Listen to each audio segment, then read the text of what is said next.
Line Arabian dates. இப்போ அது line லயனா டே. இது தரும் ஆரோக்கியம் இயற்கையானது. லயன் லயனா பிரீமியம் டேட்ஸ். எந்த சமையலும் ருசி தேடும் ரகசியம். 20 ரூபாய். தலைமை செயலகத்தில் முதல்வர் விஜய் தலைமையில் அமைச்சரவை கூட்டம் நடந்தது.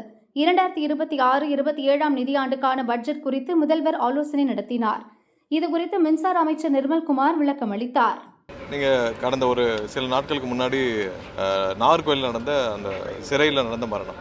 ஸோ எந்த வகையிலையும் நம்மளுடைய முதல்வர் ஏற்கனவே கொடுத்த டைரக்ஷன் படி எந்த இடத்துலையும் ஏதாவது போலீஸ் ஸ்டேஷன்லையோ இல்லை சிறையிலையோ ஏதாவது காவல்துறையோ இல்லை அங்கே இருக்கிற சிறைத்துறை வார்டன்களோ ஏதாவது தவறு செய்து அதனால் ஒரு இறப்பு ஒரு மரணம் ஏற்பட்டால் எந்த இடத்துலையும் கண்டிப்பாக இந்த அரசு கடுமையான நடவடிக்கை எடுக்கும். அதில் எந்த மாற்று கருத்தும் கிடையாது.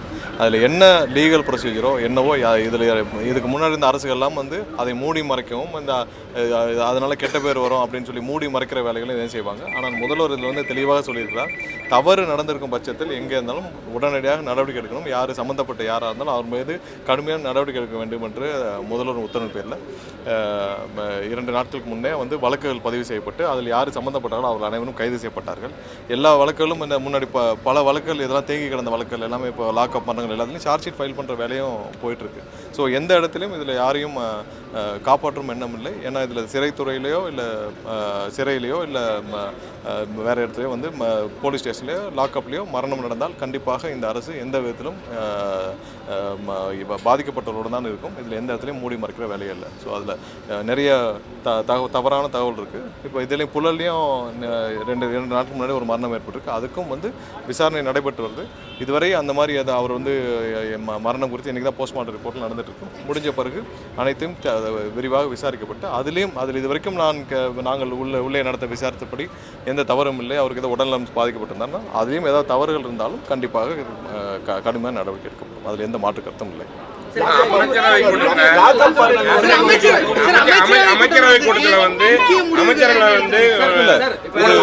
அமைச்சரவை கூட்டம் பட்ஜெட்டுக்கு முன்னாடி நடக்கிற ரெகுலர் கூட்டம் தான். அதில் உள்ள இருக்கிற விஷயங்கள் நிறைய பட்ஜெட் குறித்த கூட்டங்கள் தான். வெளியில் விவாதிக்க முடியாது உள்ள இருக்கிற கூட்டங்கள். ஸோ அதில் விரிவாக அது சம்பந்தமாக பட்ஜெட்டில் எப்படி முடிவெடுக்க பண்ணுறது கூட்டம்.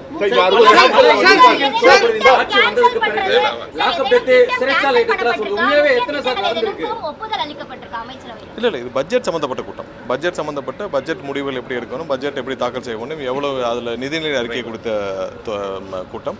ஸோ அதில் இன்னும் விரிவாக திட்டங்கள் சமர்ப்பிக்கப்பட்டு அதன் மூலமாக தான் பட்ஜெட்டில் தாக்கல் செய்யணும். அதுவரை இது வெளியில் பேச முடியும். அனிதா ராதாகிருஷ்ணன் இப்போ மேடையில் பேசுகிறாரு, 6 மாதத்தில் சிஎம்மா ஸ்டாலின் வந்துருவார், திருச்சி சிவா மத்திய அமைச்சராக வருவாங்க.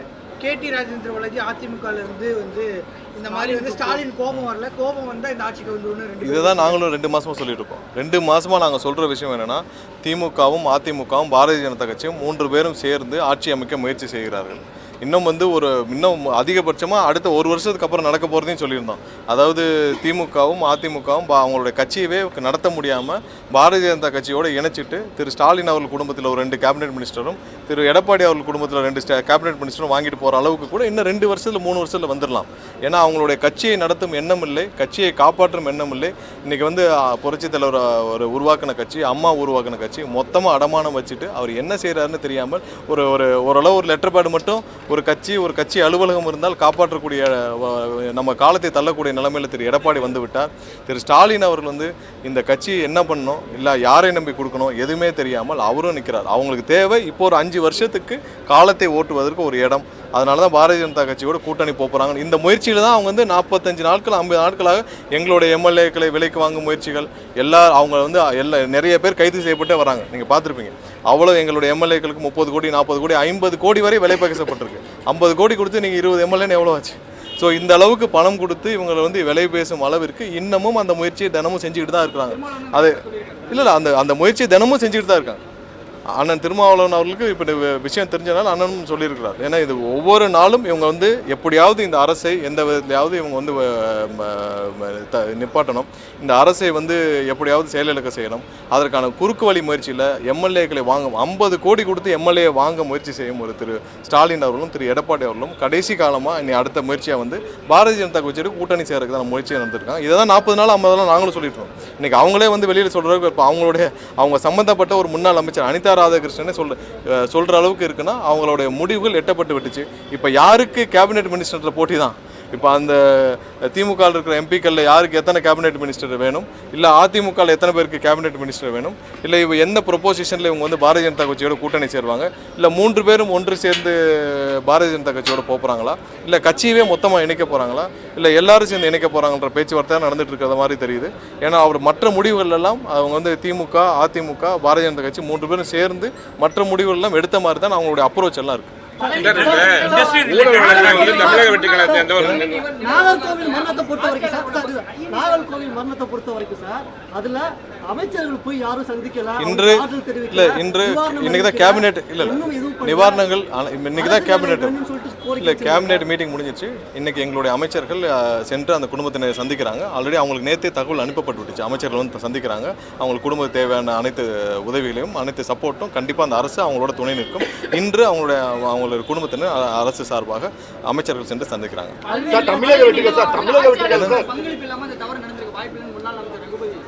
இல்லை பழனி விவகாரத்தில் நீங்கள் எல்லாம் நீங்கள் ப்ராக்டிக்கலாக நம்ம எல்லாம் பார்த்துட்டே வரோம்.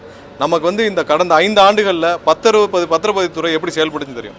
நைட்டு 9 மணி வரைக்கும் பத்திரப்பதிவுகள் நடந்திருக்கு. கடந்த 5 ஆண்டுகளில் பத்திரப்பதிவுத்துறை யார்கிட்ட இருந்துச்சு? மூர்த்திகிட்ட இருந்துச்சு. இந்த பத்திரப்பதிவுத்துறை எப்படி நடந்துச்சு? நைட்டு 9 மணி 10 மணி வரைக்கும் பத்திரப்பதிவு நடந்திருக்கு. எக்ஸசிவ் பத்திரப்பதிவு நடந்திருக்கு. எவ்வளோ நீங்கள் என்ன பண்ணாலும் நீங்கள் போய் பத்திரம் முடிக்கிற நிலைமையில் தான் இருந்துச்சு. எவ்வளோ நீங்கள் டைட் பண்ணாலும் இன்றைக்கி இருக்கிற பத்திரப்பதிவுகளை பெரும்பாலான ரெஜிஸ்ட்ரார்ஸோடைய நிலைமை என்னென்னா, அவங்க யாரும் ப்ராப்பராக ரிட்டையர்ட் ஆக கூட முடியாத அளவுக்கு தான் அவங்க ரெஜிஸ்ட்ரார்ஸோடைய அவ்வளோ கேசஸ் பெண்டிங் கேசஸ் இன்றைக்கி இருக்கிற பத்திரப்பதிவு இருக்கிற ரெஜிஸ்ட்ரார்ஸில் இருக்குது. மேக்ஸிமம் புறையோடிக்கு இருக்கிற ஒரு துறைனா பார்த்தீங்கன்னா பத்திரப்பதிவுத்துறை. அவ்வளோ லஞ்சம் லாவண்யம். முன்னாடி இருந்த அமைச்சர் மூர்த்தி என்ன பண்ணியிருந்தாங்கன்னா, ஒவ்வொரு பத்திரப்பதிவு அலுவலகத்துலேயும் ஒரு ஆளை போட்டு மினிஸ்டர் கட்டிங்னு வாங்கிட்டு இருந்தாங்க. மினிஸ்டர் கட்டிங்க்கு ஏன்னா அதனால தான் ஒரு 1 லட்ச ரூபாய்க்கு பத்திரம் முடிச்சிங்கன்னா 20,000 லஞ்சமாக போகும். 1 லட்ச ரூபாய்க்கு வீடு விற்கிறவங்க, ஒரு இடம் விற்கிறவங்க கஷ்டத்தினால அவங்கள வீட்டில் ஒரு கல்யாணம், ஒரு காது குத்துன்னு ஒரு கஷ்டத்தில் பிள்ளைகளை படிக்க வைக்கணும். 1 லட்ச ரூபாய்க்கு ஒரு இடத்த வைப்பாங்க. அதுக்கு 20,000 ரூபா கட்டிங் போகும். அதில் மினிஸ்டர் கட்டிங்னு அங்கேயே ஆளை போட்டு வச்சிருந்தாங்க. ஸோ அவ்வளோ மோசமான இந்த துறை. இப்போ இந்த அரசு வந்த பிறகு அவ்வளோ சீரமைப்புகள் செய்யப்பட்டிருக்கு. ஒவ்வொரு இடத்துல சீரமைப்பு செஞ்சுட்டு இருக்கு. இதில் புறம்போக்கு நிலங்கள் பட்டா போகிறதா இருக்கட்டும், ஏரிய பட்டா போகிறதா இருக்கட்டும், இல்லை அது இல்லாமல் பத்திரப்பதிவு துறையில் எங்கெங்கெல்லாம் வந்து கேப் இருக்கோ எல்லா இடத்துலையும் பத்திரப்பதிவுகள் அவ்வளோ நடந்திருக்கு. இதை எல்லாத்தையும் சீரமைக்கிற வேலைகளில் இந்த அரசு வந்த பிறகு அந்தந்த துறை அமைச்சர் செஞ்சுட்டு இருக்காங்க. அதில் ஒன் ஆஃப் தட் தான் வந்து இந்த கோயில் நிலங்களை அத்தனையும் மீறி அன்றைக்கி அந்த ஜேசி வந்து நாங்கள் அதுக்கப்புறம் அதெல்லாம் பார்த்தோம். அந்த ஜேசி தொடர்ந்து அந்த ரெஜிஸ்ட்ராருக்கு வந்து இது பதிவு செய்யக்கூடாதுன்னு லெட்டர் அனுப்பிச்சிட்டே வர்றாரு.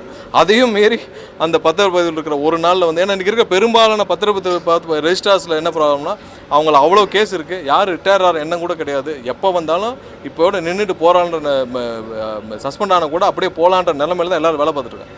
அவ்வளோ பணங்கள் புலங்குற இடம். ஸோ அதை முழுவதுமாக சீரமைக்க வேண்டிய நேரம் இது. கண்டிப்பாக இந்த அரசு முழு கவனம் செலுத்தும். அதில் ஒரு விஷயம், எந்த விதத்திலும் இதில் அரசுலையோ அரசு சார்ந்த எந்த அதிகார மையத்திலையோ யாருக்கும் தொடர்பு கிடையாது. 100% இதில் விசாரணை பெரிய லெவலில் எந்த லெவலில் வேணாலும் விசாரணை நடத்தப்படும். யார் சம்மந்தப்பட்டிருந்தாலும் கண்டிப்பாக கைது செய்யப்பட்டுருவாங்க. ஏன்னா இதில் பத்திரப்பதிவில் கேன்சல் செய்யப்பட்டிருக்கு. ஒரே நாளில் அந்த நபர் வந்து 3-4 மாதங்களாக 1 வருஷம் அந்த சம்மந்தப்பட்ட 2 பேர் வந்து நாங்களும் தெளிவாக விசாரிச்சு விட்டோம். அந்த 2 நபர்களும் அவங்க வந்து இதே வேலை தான். அவங்க வந்து போலி பத்திரங்கள் போகிற நபர்கள் தான். இது அந்த ஊரில் மட்டும் இல்லை, எல்லா ஊர்லேயும் இருக்குது. நீங்கள் லேண்ட் கிராபிங்னே ஒரு செல்லு வச்சுருந்தது திமுக தான். திமுகவை ஒடுக்குவதற்காக திமுக செய்த அனைத்து லேண்ட் கிராபிங்கையும் போலி பத்திரங்களையும் கண்டுபிடிக்கிறதுக்காக லேண்ட் கிராபிங்ன்ற செல் உருவாக்கப்பட்டது திமுக தான். இன்றைக்கி கடந்த 5 ஆண்டுகளில் இவங்க இருந்தப்போ எவ்வளோ திருவள்ளூர் முழுவதும் போலி பத்திரங்கள். பெரும்பாலான இடங்களில் திமுக சார்ந்த நபர்களும் அவ்வளோ போலி பத்திரங்கள் போட்டிருக்காங்க. எல்லா இடத்துலையும் ஊருக்கு 2 பேர் 4 பேர் வளர்த்து அங்கங்கே இருக்கிறவங்க அனைவரும் திமுகவை சார்ந்தார்களும் வந்து இந்த மாதிரி வேலையை செஞ்சுட்ருக்காங்க. கீழே எல்லா லெவலையும் அதை சீரமைக்க வேண்டிய வேலைகள் இருக்குது. அந்தந்த துறை அமைச்சர் முழுமையாக ஈடுபட்டுருக்காங்க. எந்த அளவிலும் இந்த அரசு ஒரு ரூபாய் கூட அந்த அரசு சார்பாக எதுலேயும் அதில் ஈடுபடுத்தப்படவில்லை. முழு அளவில் விசாரணை நடந்துருக்கு. இது ஒரு பத்திரம் மட்டும் இல்லை, இது மாதிரி நிறைய பத்திரங்கள் அங்கங்கே இப்படி தான் இருக்குது. யாராவது கவனத்துக்கு வந்தால் கண்டிப்பாக கொடுங்க. அது பத்திரம் ரத்து செய்யப்படும், கடுமையான நடவடிக்கை எடுக்கப்படும். அது சம்மந்தப்பட்ட நபர்கள் அனைவரும் கைது செய்யப்படுவார்கள். நிறைய பேர் வந்து என்ன லேண்ட் கிராபிங் செல்லில் போய் கம்ப்ளைண்ட் கொடுக்கவே தெரியாமல் இருக்காங்க. இப்போ எனக்கு வருது நிறையா. இப்போ லா டிபார்ட்மெண்ட் சொல்லிட்டு நிறைய பேர் என்கிட்ட வந்து இந்த மாதிரி போலி பத்திரம் பண்ணிட்டாங்கன்னு எல்லாருக்கும் நாங்கள் வந்து இங்கேருந்தே ஃபார்வர்ட் பண்ணி அந்தந்த எஸ்பிக்கு ஃபார்வர்ட் பண்ணி கடுமையான நடவடிக்கை எடுக்க சொல்லி லேண்ட் கிராபிங் பண்ணிருக்கோம் இப்போ கடந்த 5 வருஷமாக பண்ணதில். ஸோ இது மாதிரியான நிறைய விஷயங்கள் பத்திரப்பதிவுத்துறையில் கண்டிப்பாக கடந்த 5 ஆண்டுகள் அவ்வளவு தூரம் மோசடி செய்யப்பட்ட, அவ்வளோ தூரம் பண வசூல் செய்யப்பட்ட ஒரு துறை. அதை சீரமைக்கும் வேலை அந்த துறை அமைச்சரும் HRNCயில் தெரியும். ஒவ்வொரு எவ்வளவு நிலங்கள் இருக்குன்னு தெரியல.